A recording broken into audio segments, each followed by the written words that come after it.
Today, okay, first, my name is Sam Eng.saa66. My name is up there on the slide. So today I'm going to talk about being a Pokemon trainer. This is a real job. It isn't a very lucrative job because the pay is kind of sporadic.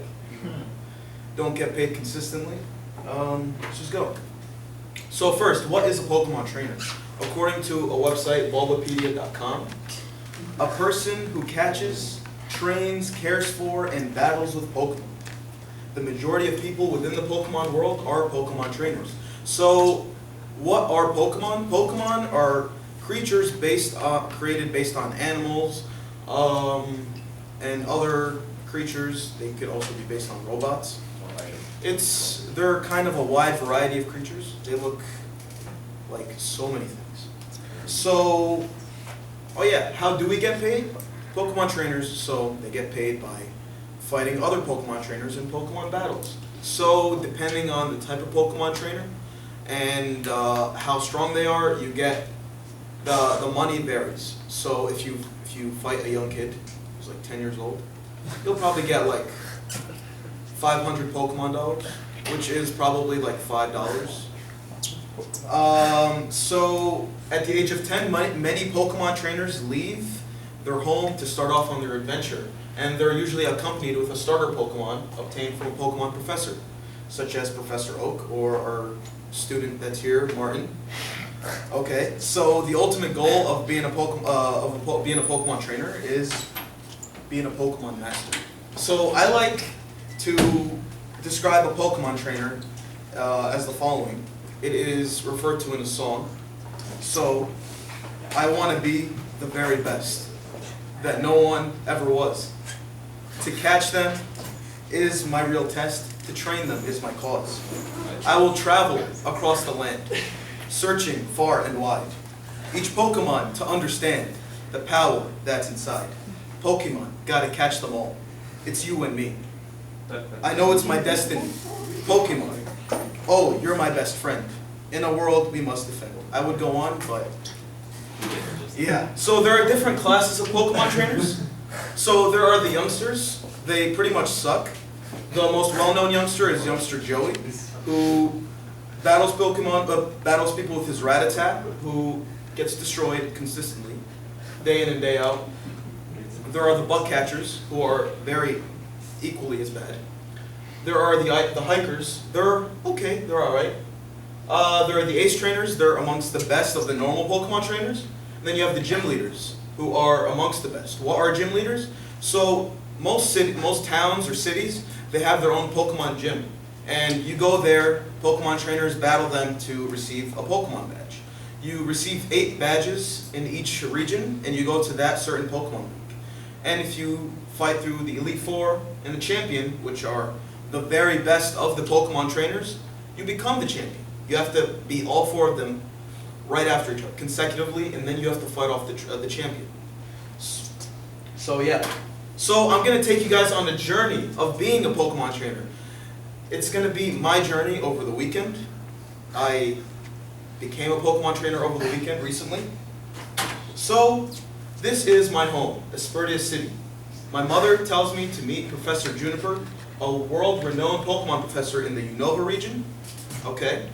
And my mom tries to make sure that I'm not stupid or retarded, asking me if I know how to open my bag, look through the Pokedex, if I know what a Pokemon is, because apparently I haven't lived in this world for too long.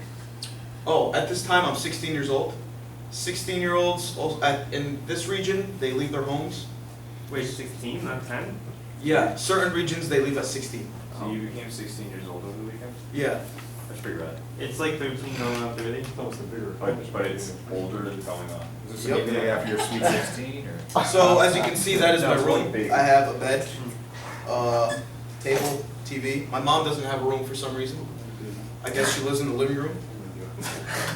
So this is my friend Hugh. He's really annoying. He decides to follow me everywhere I go when I'm trying to get my Pokemon from Professor Juniper's assistant. And yeah, he brought his little sister along. He shoos her away so he can follow me. This kid is really, really annoying. So I'm finally getting my Pokemon. So right here, this is Bianca. She has that green hat right there. She's gonna give me my Pokemon. I'm very excited. I'm trying not to act desperate in case she changes her mind. Yeah, as you can see, the view is fantastic. There's a lake, a bunch of trees. So when she gives me the choice, it's between these three Pokemon. The starter Pokemon vary on the regions. So in the Nova region, you have the grass type Snivy, who is more of a defensive, a fast type of Pokemon, who's a grass type. You have the fire type Tepig, who is more of the physical attacker.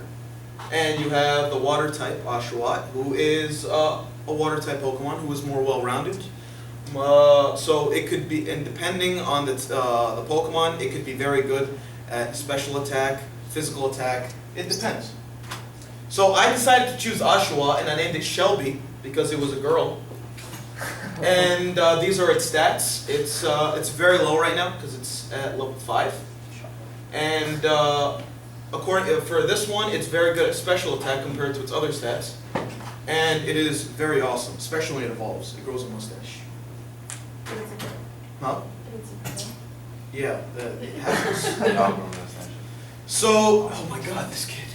So he got a Pokedex like me because he followed me, and now he wants to battle me. I destroyed him and his puny little Snivy.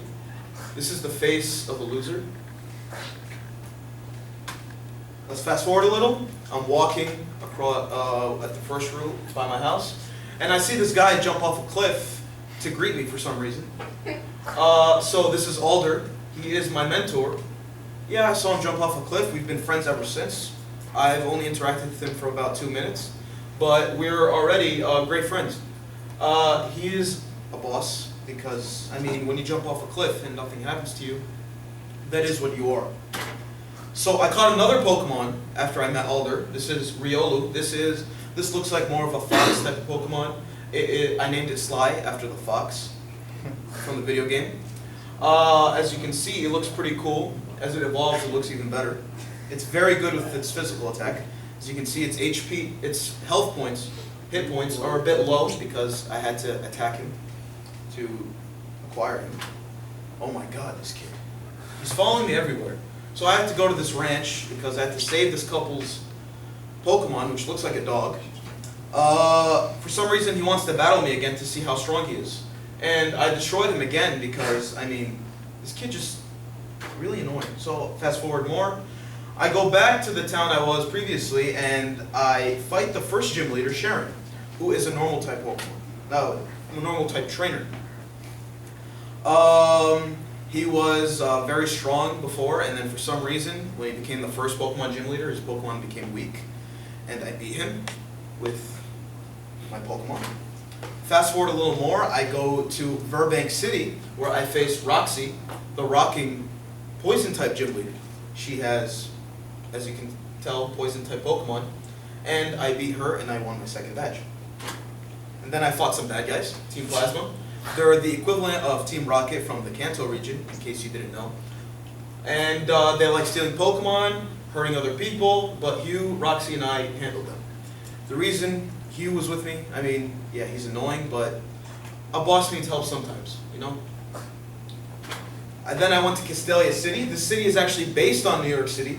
This whole region is actually based, loosely based on the United States. Each region is based on, usually the earlier regions were based on some parts of Japan. This region is based on the United States, so you see Castelia City. It's probably the biggest city among all the regions. And this is the home of the third gym leader, Bert, who is a Bug-type gym leader, who I beat. So unfortunately, this is the end of our Pokemon journey because of time constraints.